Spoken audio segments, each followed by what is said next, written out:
अग्नि की महिमा। अग्नि यह कैसी है? कभी वह है जो इंद्रियों से दिखाई देने वाली वस्तुओं से परे रहने वाली को प्रत्यक्ष देखता हूँ, इंद्रियातीत वस्तुओं का साक्षात्कार करता है और इस अपूर्व अतीन्द्रिय ज्ञान को अपने काव्य द्वारा प्रकट करता है। यहाँ का अग्नि ऐसा कवि है, वह द्युमान है, तेजस्वी है, प्रकाश करने वाला है, दिव्य प्रकाश देता है, बृहत है, बड़ा है, सबसे विशाल है, सबसे महान अकेला ब्रह्म ही है। यह अग्नि ब्रह्म का रूप होने से बृहत शब्द इस अग्नि के लिए सार्थक हुआ है। यह अग्नि संपूर्ण विश्व में व्यापक है, अर्थात यह विश्व के समान बड़ा है। अग्नि अर्थैको भुवन प्रविष्टो स्वरूपम प्रकृति रूपो बहुव। कंठ अग्नि प्रवस्तु में प्रविष्ट होकर उस प्रत्येक वस्तु के रूप को लेकर प्रकट होता है। इस तरह विश्व की प्रत्येक वस्तु को रूप देने वाला यह अग्नि है। अतः यह सर्वव्यापक है। विश्व का रूप इसी अग्नि ने प्रकट किया है। यह अग्नि बीति होत्र है। यहाँ बीति का अर्थ है गति, हलचल, उत्पत्ति करना, सुख, आनंद, भोग, खाना पीना, प्रकाश, तेज, पवित्रता करना, प्रसन्नता, अर्थात बीति होत्र का अर्थ है जो हवन में प्रीति रखता है इत्यादि। अग्नि का यह अर्थ मनन करने योग्य है। ऐसी अग्नि को हम समिधाओं से समिधीमहि प्रज्वलित करते हैं, प्रदीप्त करते हैं, जगाते हैं, क्योंकि हमें इसकी सहायता से आध्वर्य, हिंसा और कुटिलता से रहित कर्म सिद्ध करने हैं। विश्व में हिंसा और कुटिलता के कारण दुष्ट व्यवहार हो रहे हैं, इससे प्रजा का दुख बढ़ रहा है। हमारी इच्छा है कि विश्वस्य अरिष्टः, विश्व भर में शांति और आनंद स्थापित हो, सब लोग आखरिष्टा सुख में रहें, विचरें और आनंद प्राप्त करें, इस भूमि पर स्वर्ग धाम बने। इसलिए हम अधर्म, हिंसा रहित कर्मों की वृद्धि करना चाहते हैं। वह हमारा कर्म इस पवित्रता करने वाले को अग्नि की सहायता से निस्संदेह सिद्ध होगा। इसलिए इस अग्नि को हम यहाँ प्रज्वलित करते हैं। तू समिधा है हे यज्ञकर्ता, यज्ञ में हवन होने वाली समिधा तू है। अहम क्रतुरहम यज्ञ स्वाधा म औषधम मंत्रोहम हमें वाज्यम अहम अग्निरहम क्रतु। यहाँ में यज्ञ करता ही क्रतु, यज्ञ, सुधा, औषधि, समिधा आदि हवनीय वस्तु, मंत्र, घृत, अग्नि और आहुति हैं। इस कथन में मैं यज्ञ करता समिधा हूँ ऐसा स्पष्ट कहा है। वही भाव इस मंत्र भाग में त्वम समितम असि, तू समिधा है, इस कथन से स्पष्ट हुआ है। हर एक मनुष्य जो यज्ञ करता है वह समिधा है, जो यज्ञ नहीं करता वह समिधा नहीं हो सकता, वह तो लकड़ी ही बना रहता है। यह समिधा प्रतिक्षण जल रही है। मृत्यु के समय इस समिधा की अंतिम आहुति होगी, इसलिए इसका नाम अंत्येष्टि ही, अंतः प्लस अष्टि ही। जिस तरह समिधा स्वयं जलकर दूसरों को प्रकाश देती है, इसी तरह मनुष्य को स्वयं जलकर दूसरों को सन्मार्गवर्ती होने के लिए प्रकाश बताना चाहिए। यही उसके समिधा होने का हेतु है। आत्म सर्वस्व का समर्पण समिधा करती है। मनुष्य यही करे, यह आदेश इसकी समिधा होने में है। समिधा वही हो सकती है जो पूर्ण रीति से आत्म समर्पण करता है। समिधा पूर्ण आत्म समर्पण अर्थात यज्ञ का आदर्श है। अविशक्ति का अर्थ शाप, हिंसा, दुर्गति है। हिंसा से यज्ञकर्ता की सुरक्षा होनी चाहिए। हर तरह की हिंसा से सूर्य इसकी रक्षा करें। सूर्य सब अज्ञान, अंधेरा, रोग आदि का नाश करता रहे। सूर्य सब अज्ञान, अंधेरा, रोग, सूर्य आत्मा जगत रूपी जब अंतःकरण में पूर्णतः प्रकाशती है, तब किसी शाप या आपत्ति से इसका कुछ भी अहित नहीं होता।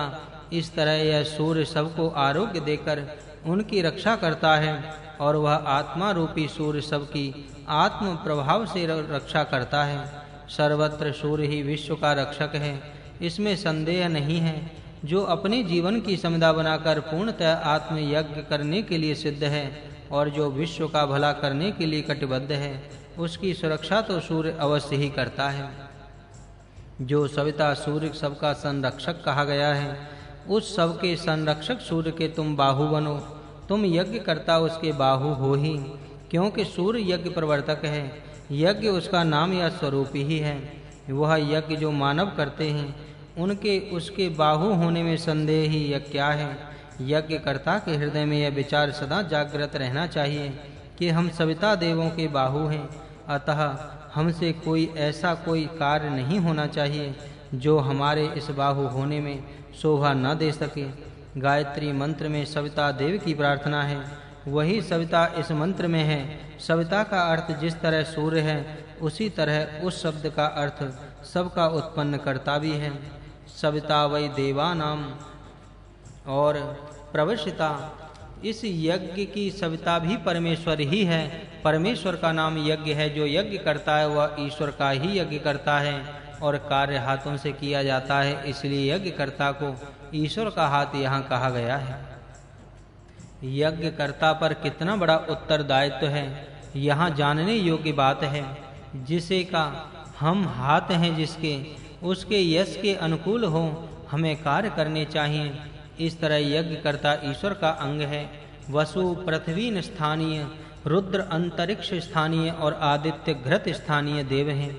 वसु 8, रुद्र 11 और आदित्य 12, इस प्रकार सब मिलकर 31 देव होते हैं तथा यज्ञ और प्रजापति मिलकर 33 देव होते हैं। वे 33 देव तुम्हारे शरीर में सुख से विराजें। तुम्हारे शरीर में उन देवों के लिए उत्तम, सुंदर और मृदु आसन हो।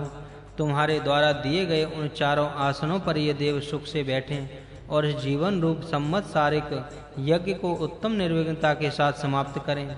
तुम्हारे अंदर यह देवी जीवन जागृत हो। पृष्ठ वंश में 33 मंजा केंद्र हैं, उनमें ये देवतांश रहते हैं और शरीर के अंदर का कार्य करते हैं। ये सब कार्य देवी शक्ति से प्रभावित हो और उसमें आश्रय भाव जरा सा भी ना हो। यह देवी स्वराज्य का प्रकटीकरण है जो यज्ञ का साध्य है। धृताची का अर्थ है घी देने वाली, जिससे घी की प्राप्ति होती है। सबसे प्रथम यह गौ है। गौ माता के दूध से ही दही बनता है और उसके मक्खन से घी बनता है, अतः घी को देने वाली गौ है। दूसरी घी की आहुति देने वाली कड़छी है। इसी कड़छी को इस मंत्र में जुहू कहा गया है।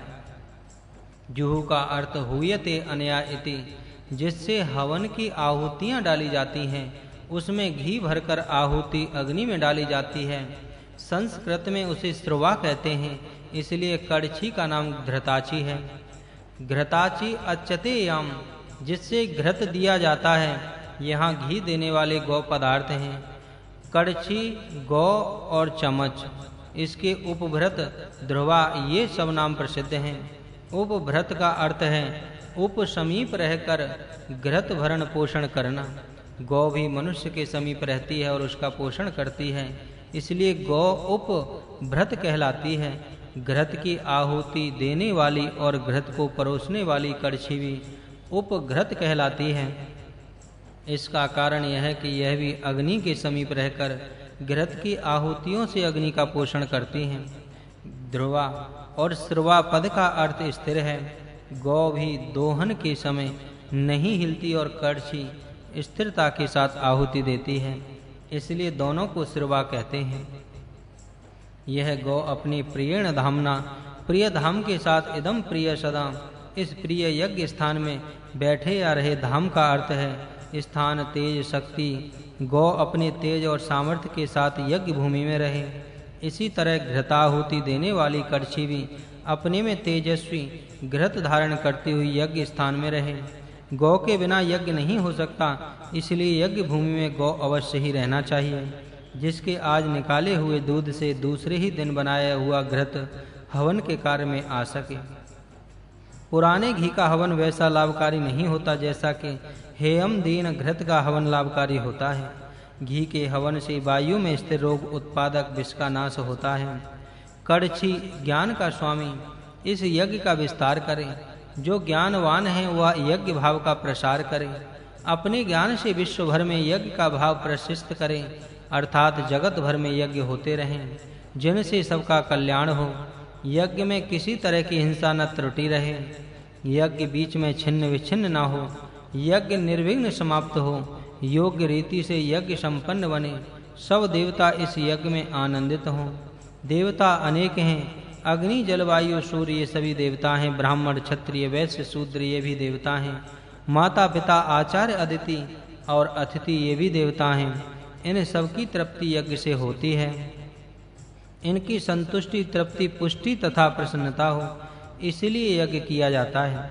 यही ओम सत्य है और इसी यज्ञ से सबकी सुस्थिति होती है। यज्ञ से ही विश्व की प्रतिष्ठा है। जिस प्रकार अग्नि में समिधा डालने से वह बढ़ती है और अन्यों का तेज बढ़ाती है, उसी तरह हम यज्ञ करते बढ़ते हैं और अन्यों को बढ़ाते हैं। अपने उन्नत होने और दूसरों की उन्नति करने का यज्ञ तत्व यहाँ बताया है। यज्ञ से अपनी उन्नति करने और दूसरों को भी उन्नति करने का मार्ग खुल जाता है।